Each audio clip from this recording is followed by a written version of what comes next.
Welcome back to another episode of the Nancy Levin Show. And I am here with my beloved Dr. Mindy Pels. Mindy is a world-renowned women's health expert on a mission to empower women to believe in their bodies. Her high-profile clients include Leanne Rimes and Danica Patrick, among many others.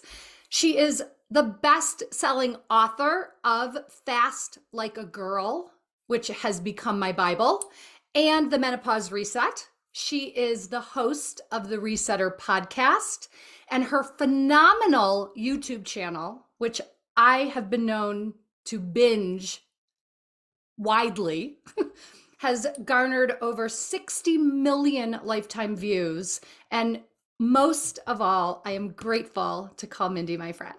Hi, Min. Oh my God, I'm gonna cry. This is so good. I've never had such a beautiful introduction. So thank you. I'm so happy to be here. You're so welcome. So, I just want to start out by saying that my introduction to your work has been a game changer for me personally. Thank And you. this whole movement that you've created for women specifically around fasting, a fasting lifestyle tailored to women, is profound. Thank you. And it goes far beyond fasting or feasting. And like we were saying a little bit before we started recording, little did you know you were creating a self-empowerment movement for women. I had no idea. I had no idea. You're absolutely right. And I just want to say from the bottom of my heart how grateful I am for the work that you are doing, because I have experienced a significant shift in such a short time of just really a few months since I adopted this new lifestyle that I never in a million years thought was for me. Amazing. Amazing. I feel like a proud mama listening to, I really truly knew the principles, had this ability to heal the body by itself. It didn't need an exogenous anything. It didn't need anything from the outside in. And I was using these principles in my practice. I was teaching it on social, but it really, I don't think until Fast Like a Girl went out into the world that I saw how desperately women needed it. And there's so many women like you who have had that journey of dysfunction with food and feel like they are ready to give up and they don't know where to turn. And then they turn on themselves and they hate their bodies. And this tool has that quick turnaround like you experienced. So thank you for, for everything you said and for being an example of what it can do. So I just love that. Thank you. Well, we'll definitely talk more about that. But first, I want you, for anyone living under a rock who doesn't know who Mindy is, will you just share a bit about how you personally came to fasting in your own life and how you made the choice to bring it to the world? Yeah. Well, what's really interesting is I did it for myself first. And it was in my early 40s. So it was about 10 years ago. There was some emerging science coming out of Japan around a term called autophagy. And autophagy was this discovery that Dr. Osumi, he's a Japanese scientist, figured out that in the absence of food, the cells start repairing themselves. And so, it's a term called autophagy. So he actually won a Nobel Prize for this concept. And out of that, interesting enough, there was a lot of thought that the pharmaceutical industry would take this term of autophagy. This is probably the most beautiful part of this story, and use it to create a drug that could stimulate autophagy, but they couldn't do it. They could not find a chemical that would do what our own bodies were designed to do. And so from his studies, the whole intermittent fasting world and craze was born. And when I first heard about it, here's a funny thing that you probably can't even imagine. When I first heard about it, I was like, oh, well, I could probably go without food for 15 hours, maybe one day. Let me try it one day. And then when I dove in deeper, I was like, people are doing this every day. And so I started practicing like you, playing with what would it look like to skip breakfast? What would it look like? And at 44, at that time, I was kind of a hormonal hot mess. Like had incredible night sweats. I was really moody. I was gaining weight for no reason. My energy was crashing. Like I was already in that kind of perimenopausal state of like something's changed within me. And the minute I just skipped breakfast, that's all I did in the beginning, and start to fast every day, for 15 hours, like it was like your experience, just like a light bulb clicked in, and all of a sudden my brain worked, my energy worked, the night sweats went away. I kept my weight off. Like I was blown away at what just skipping breakfast and fasting for 15 hours did to my whole hormonal system. So I fell into it because of my own needs. And then I started practicing with my patients. They got the same thing. And then I took it to YouTube. I started explaining it to YouTube, and everybody was having the same consistent result. So now we literally have millions of people across the world using it as a tool. And when I wrote Fast Like a Girl, it was like, this is the proven formula for women. Yeah, I mean, there's so much here. And one of the things that really struck me was this whole idea of, you starting with skipping breakfast. I have never been someone who likes to eat in the morning. I've never been a breakfast person. Do you know how many of my patients said that? Yes, they were like, thank God I hate breakfast. Right. Yeah. And yet, as we now know, and maybe if anyone listening, this is news for you, that the whole idea of breakfast is the most important meal of the day was advertising. It's bullshit. It's total bullshit. It's total bullshit. Right. And yet how we were sort of all brainwashed into this idea. Yep. And what a relief I personally felt to have permission to skip breakfast and really listen to my body of what feels right in terms of food. And because I can't tell you the times that I literally had to put in my calendar, like, make sure to eat because you're not going to have another gap for a few hours. Like, make sure you get some food in you, for breakfast. And now I'm like, oh my God, what a relief to expand that fasting window, 15, 16, 17, whatever it's going to be.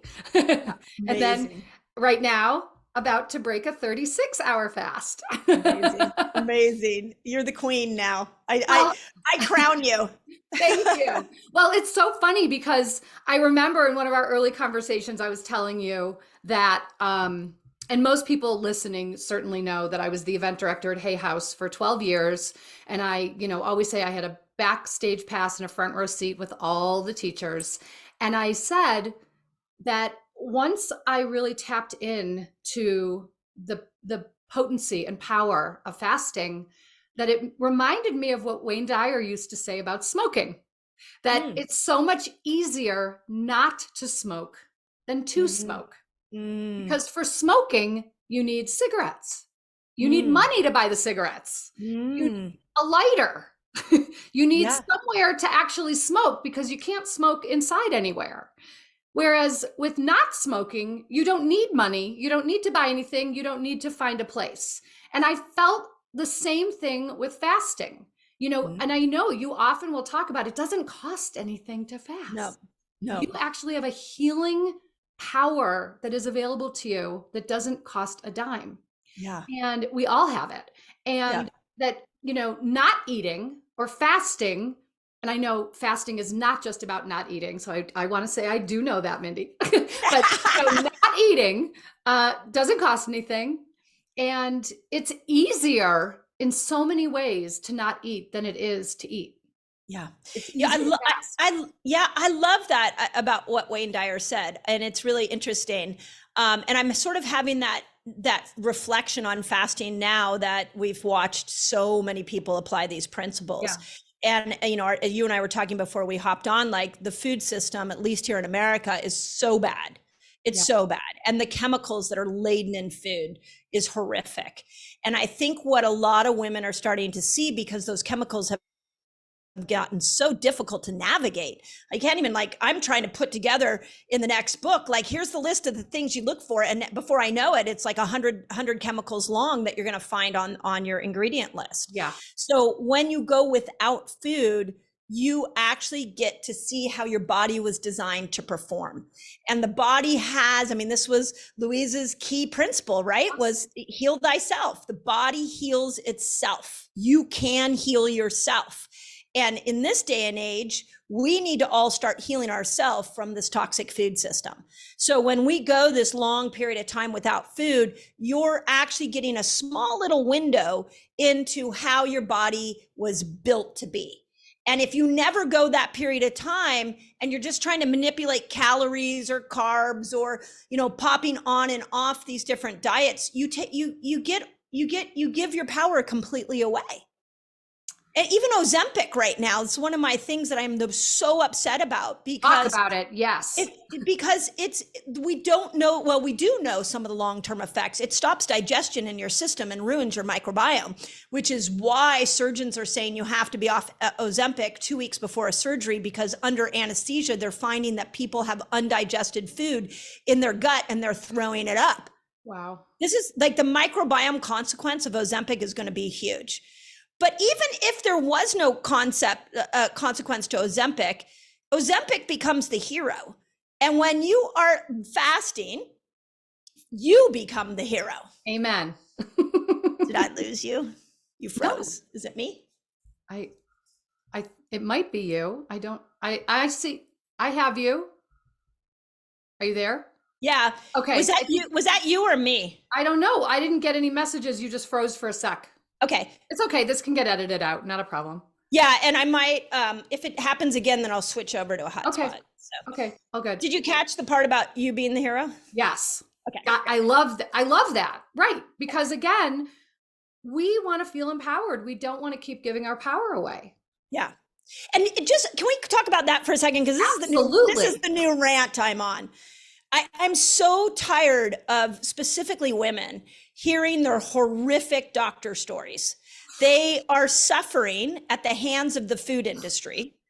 And then they go into their doctors, and their doctors are not privy to the vast amount of physical, emotional, chemical stressors in the world. And so they give them they make them, feel bad. They gaslight them. They give them another medication that has only been tested on men or mice. And then a woman leaves with that prescription and she becomes disempowered. Yes. So she's going to this medical expert to please help me. And if you're a medical expert hearing this, this is what she's saying: help me, see me, listen to me, understand me. And instead she's walks out with a prescription. Right. And this is the horrific version of our healthcare system that has to stop. And I unfortunately have come to this place where I do believe big pharma has so much money and big food has so much money that they are going to do everything possible to keep toxic food and keep us medicated. So the time has come for us to educate ourselves and to find tools that will work on ourselves for our own health. And fasting equalizes everything, because you don't need money and you don't need time. I mean, yes, just yes, shout it from the rooftops. And, I want to also just bring in here how you had such brilliant understanding that it's different for women. Yeah. Yeah. And that the old way of fasting, or the way men fast, the patriarchy, Yep. That we women need to fast differently. And again, depending on if they're cycling, or if they're, perimenopausal, postmenopausal, that we have to actually pay attention to what's happening inside of us. Yeah. And I've discovered that through my own experience, because I went from this perimenopausal state where I was like, what is going on with me, to, oh my gosh, I found this tool called fasting. Let me do it all the time. Mm-hmm. And so I started doing like one meal a day. I was doing 5-day water fast. Like I was like you, I was like, a total evangelist. And at like 45, I started losing my cycle. I started spotting, and I was like, am I in perimenopause? The average age for a woman to go through menopause is around 52. Mm-hmm. And the later you go into menopause, the better, because you want to keep those hormones primed so that they can keep doing the protection they need cardiovascularly and for the brain. Yeah. So then I ran a hormone test on myself, and I was like, at 45, I have the hormones of a postmenopausal woman. So I started looking at each individual hormone, and I was like, what am I doing wrong? And that's when I found progesterone. And progesterone is literally the outlier. She needs glucose to be higher. So I realized, oh, the week before my cycle, when I'm spotting, that's a sign I don't have enough progesterone. I need to up my glucose. And the minute I did that at like 47, my cycle was more regular, easier than it had ever been. And I'm 54 now, and just now went into full postmenopausal, into my postmenopausal experience. Mm-hmm. Welcome. I think we need a support group. I really do. It's quite a process. You know what? In one of the books I'm writing right now, because I've got two, Yep. I've called estradiol the most potent form of estrogen. I call her a diva. And I'm like, she needs literally like a celebration, like a retirement party, because I had no idea what she did for my moods, for my skin, for my cardiovascular, for my neurotransmitter production. Like I had no idea. And then she goes away, and here's another healthcare moment where we're left with just a, arsenal of horrible symptoms, only to find out that the solution that the medical profession has is antidepressants. Yep. Yeah. Yeah. Once again, something that pertains only to women Yeah, right. is, Yeah. is left unattended to. Yes. I'm going to just be very blunt. I don't know if your audience loves this or not. They're going to love like it. To swear. You can swear, you can like do to anything. I'm right now, like really diving into understanding hormone replacement therapy, bioidenticals. I think there's something in there for us to all know that could be beneficial. But once again, we're bringing this back into the conversation, and many people and influencers like Oprah are even saying like, hey, everybody needs to go on HRT. But it's not that simple. Right. It's not that simple. There's a lifestyle you got to match with these exogenous hormones. And so the other day, as I was playing with some of the hormones, and I was in my head going, yeah, like, why do I feel bloated and all this stuff? I thought, you know what? It's not fair. Like, how many years ago did we come up with a drug that kept a man's dick hard for 8 hours? Like we could do that. We could do that in an instant, and all of a sudden it starts to become a best-selling pharmaceutical. But we can't help a woman be able to regulate her moods and to navigate the imbalances that occur during the menopausal years. I fucking love you. Right.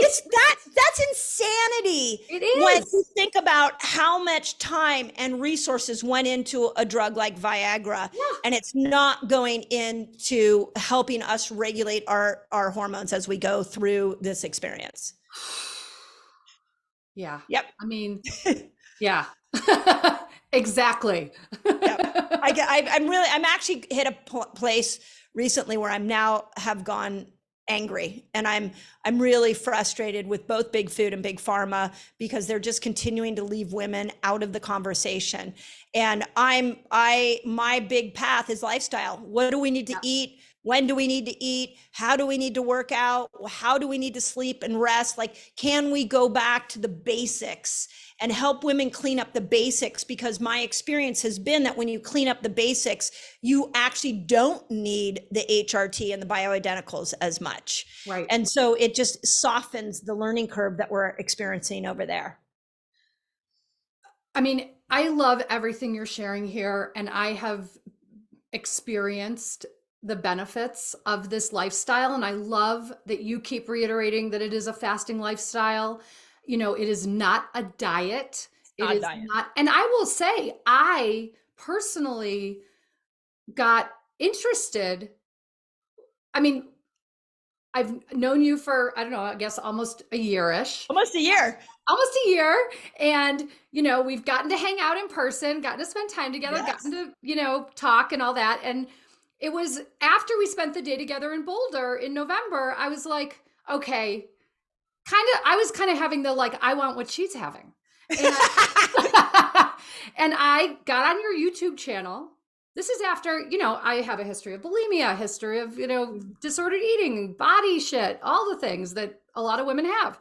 And I really, I like binged on your YouTube channel for so long that I was finally in this place of like, I want to give this a shot. And then I remember messaging you and saying, oh my God, I'm in the mid, I'm doing a 60-hour fast. Yeah, you jumped in the deep end.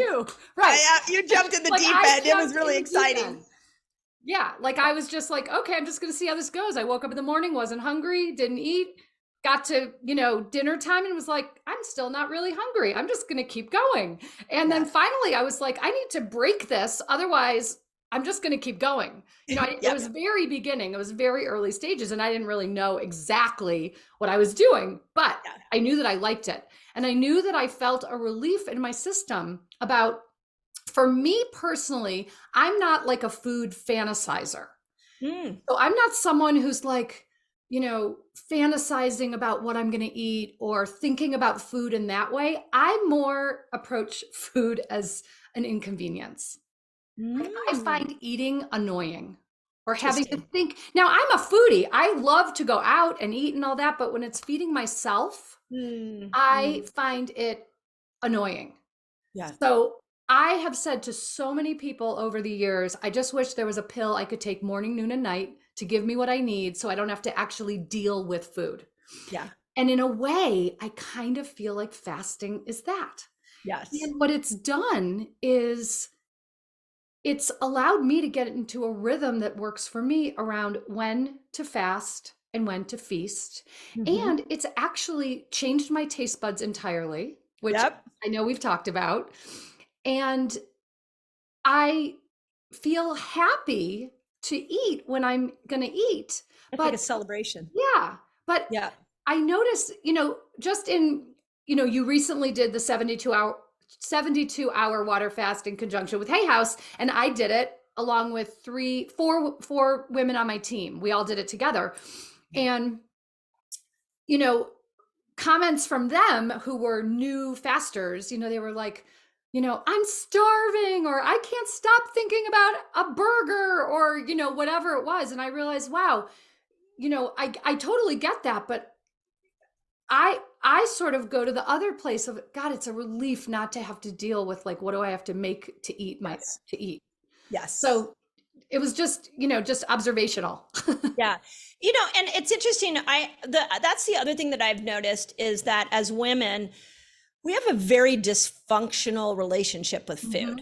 In fact, I'm not sure I know any woman that has a healthy relationship with food, except I might say my daughter, because I worked really, really hard to create a healthy relationship with food for her. But most women have this love-hate relationship.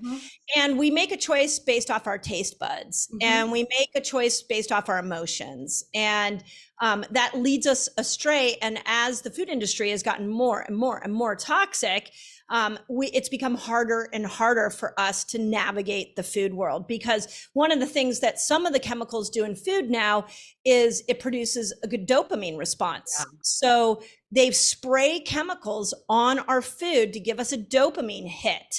And now we're addicted to it. I can't tell you how many people I really cherish their honesty that have told me, yeah, I'm food addicted. And I think what we need to do for the women listening that resonate with that is understand it's not your fault. It's the Yes. food system has purposely made you addicted. And then you add on top of this, this weekend, I was literally, this is what I do for fun. I was geeking out on a 43-page meta-analysis of this concept of obesogens. And obesogens are these toxins we put into food. And what they do is they actually trigger your stem cells to make fat cells. So stem cells are cells that start to make other body parts, injured body parts.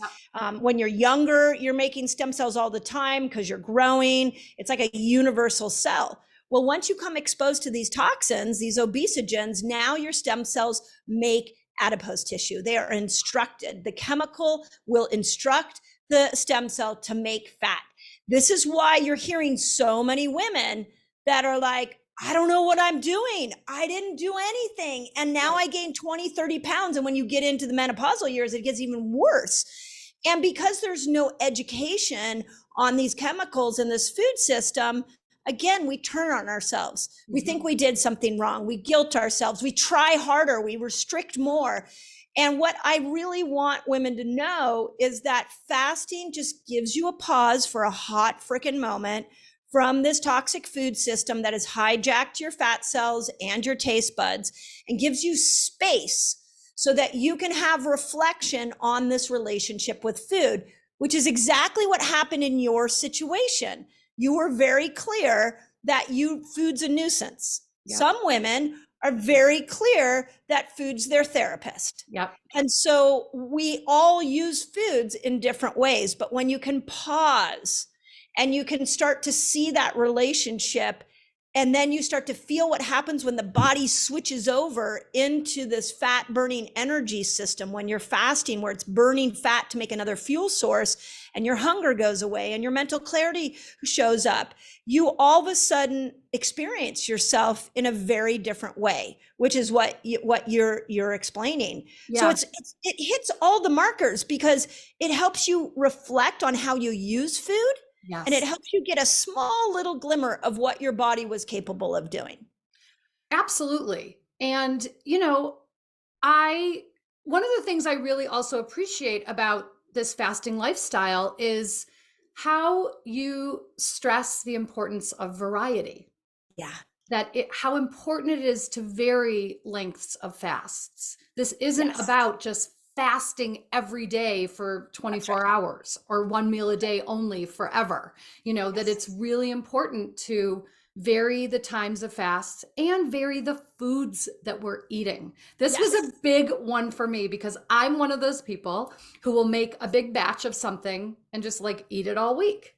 And so I, have had to sort of start looking at, okay, how do I vary my intake? Yeah. How do I vary certain things? And I have considered myself a pretty healthy eater, but as I showed you, Mindy, right before we started recording, I have bags in my hallway that I'm off to donate because as healthy as I thought things were, there are the bad oils in them, or there are unpronounceable ingredients in them. And now that I have been living this way for a few months, I don't want to put garbage in my body. Amazing. Yeah. So, the study that I first figured that out, because now you have to understand, before I started teaching my patients how to fast, I was the food zealot. I was like, and I literally, with patients that would come in and they were like complaining of all these symptoms, I was like, you got to get off your soda. You got to get off your, eating out all the time. Mm-hmm. And I thought it was as simple as that. And then I found a study that was one of the first fasting studies called the Every Other Day Diet. Mm-hmm. And the Every Other Day Diet took food addicted people who were severely overweight, that had metabolic syndrome, which means their cardiovascular markers were high, their liver enzymes were off, like they were a hot mess, and said, you can eat your food, your toxic food. They didn't say it that way. I said it that way. Right. But you can eat your favorite food. You can eat your favorite food whenever you want. Just every other day you're going to fast. So you can fast one day, eat one day, fast one day, eat one day. So they did this over a course of a year. And what they found at the end of the year was that everybody lost weight, everybody's blood pressure came down, everybody's cholesterol improved, all the liver enzymes, I mean, everything completely improved. They lost weight, their BMI went down, but the most startling thing is they started making different food choices. And I think that happens for two reasons. I think one, it happens because you change the microbiome in the gut when you fast. And it's those bacteria in our gut that often are telling us what to eat. Yeah. So you start to change those bad bacteria. The second thing, one of my favorite statements is you don't need momentum, or you don't need motivation to get healthy. You need momentum. Yes. And what fasting gave this group, what fasting's giving you, is some really fast momentum. And the minute you go, oh, I can think this clearly. Oh, I can go on a fast and start to drop weight within a couple of weeks. Now we've got the momentum. What else can you do? And that starts to get people changing their food behaviors like what you're experiencing.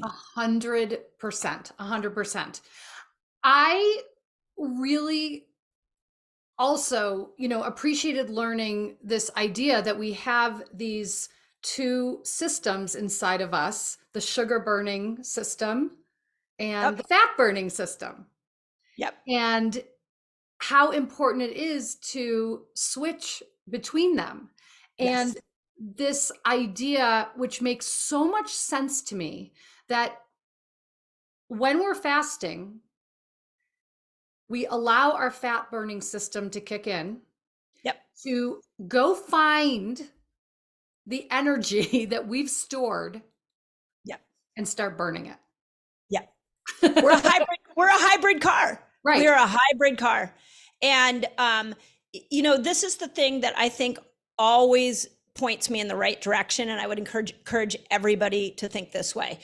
Your body is always doing the right thing at the right time. It is always protecting you. And it has for women, it has two major issues. One is survival. It's number one for both men and women. The number one thing the body's always going to prioritize is survival. For the second thing is reproduction for women. Those are going to be above everything else. So when you've been eating the wrong foods and all these bad oils and all this extra glucose and all this toxin comes into your system, your cells are like, we can't handle it. We don't know how to use all this extra.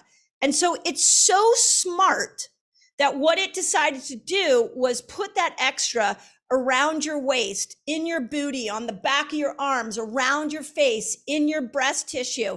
It put it in places where it was like, I'm not going to put it around the liver. I don't want to put it around the heart and lungs because those are vital organs. So it stored it in the safest place possible. And then we look in the mirror and we villainize it. But yet your body actually saved your life by putting it around your belly. I mean, it's mind-blowing when you lay it out like this. It really is. And this is why I want to take people who are obese and are frustrated and take the pressure off of them. Yeah. My new statement is gaining weight is not your fault. It is your responsibility. Yes. So we now have hit obesity is climbing across the world. Yep. And we've now hit this place where we can't just say, oh, the food industry did this to me. It's not my fault. But we have to take away the shame and the guilt and the frustration. Yes. So even though it's not your fault, it is your responsibility. And that's what we're now teaching. Yes. The other thing I'd love for you to share about, because I will say, I didn't necessarily start doing this to lose weight. I'm delighted. I'm delighted that I'm not someone who weighs myself. I have no idea about, weight numbers, but I definitely can feel it in my body, in my clothes, whatever. And it's amazing. And I'm happy. But for the health benefits beyond weight loss is what also blew me away. That, that you share like the 6 different lengths of fast and how they benefit us. And yes. I'd love for you to share that, because I also find that so fascinating. Yeah. So this is built off of years of me scouring the research and then applying it. So it was really interesting when I wrote Fast Like a Girl. I was like, these 6 fasts need to be in here because they all have some benefit. And so here's how the six work is that when you go about 15 hours without food, you start to kick in something called growth hormone. So your body naturally makes growth hormone at about 15 hours. Everybody's going to do a little different. At 15 hours, when growth hormone comes in, growth hormone slows the aging process down and starts to burn fat. It's that trigger that says, "Hey, let's burn some fat for energy." You also start making something called a ketone. The ketone is a byproduct of the fat burning. And so the ketone goes up into the brain and kills hunger. And so you start to, like, I'd be interested in your team that crave the burger. Yeah. The craving of the burger probably was a mental craving. Right. A dopamine craving. Yep. Yeah. And so, because what the body will do is with as little as 15 hours is it switches over and it makes the ketone, and now hunger goes off. Now, let's think about why it would do that, because, it's easy to be like, oh, Dr. Mindy told you, but it really makes sense when you think about it. We were designed for survival. So back in the primal days, if we didn't have access for food, we had to go find it. We had to go walk miles. We had to go make a kill. In the wintertime, we had to hunker down probably for weeks without food. So this other fuel source kicked in. And so what it did is it created this ketone, and this ketone kept us calm. So a ketone will release something called GABA, the neurotransmitter that calms us. It fired up our focus by increasing a protein called brain-derived neurotropic factor, which is BDNF. Okay. So you all of a sudden have more neurons that are like ready to receive information, to give you information. And it created growth hormone, so you felt younger, so you could go find food. So all the miracles that are happening at 15 hours are so you go find food. Right. And then at 17 hours, it stimulates autophagy. And autophagy is what cleans the cells out, because it doesn't want a weak link there. If a cell is going to become a aging or dysfunctional cell, your body has to clean it out of the system so it doesn't know how long it's going to go without food. So weak links need to be removed. At 24 hours, it resets your whole gut. It fires up intestinal stem cells because it's preparing for food. It's like, hey, we've gone 24 hours without food. We got to get ready. Food's coming. We need to pull the nutrients out of it. We got to get rid of the bad bacteria in here. At 36 hours, the one you're on right now, is that it's now like, hey, it's been a long time. We need to go find what we stored a while ago and start burning that. So I called it the fat burner reset. At 48 hours, it resets your whole dopamine system. It creates new dopamine receptor sites. Why would it do that? Because now you're 2 days without food. And in order for you to survive, you need motivation. And dopamine is the neurotransmitter for motivation. So it cleans that whole system up. And then at 72 hours, it reboots your whole immune system. And why would it do that? Because it's like, hey, we're in dire straits right now. Everything has to become stronger, including the immune system. And all of that happens without you spending a dime. I mean, what's better than that? Yes, exactly. It's amazing. Mindy, I swear I just want to stay on Zoom with you all day long. Agreed. The feeling's mutual. And, I just want to say to everyone listening, do yourself a favor and go buy Fast Like a Girl.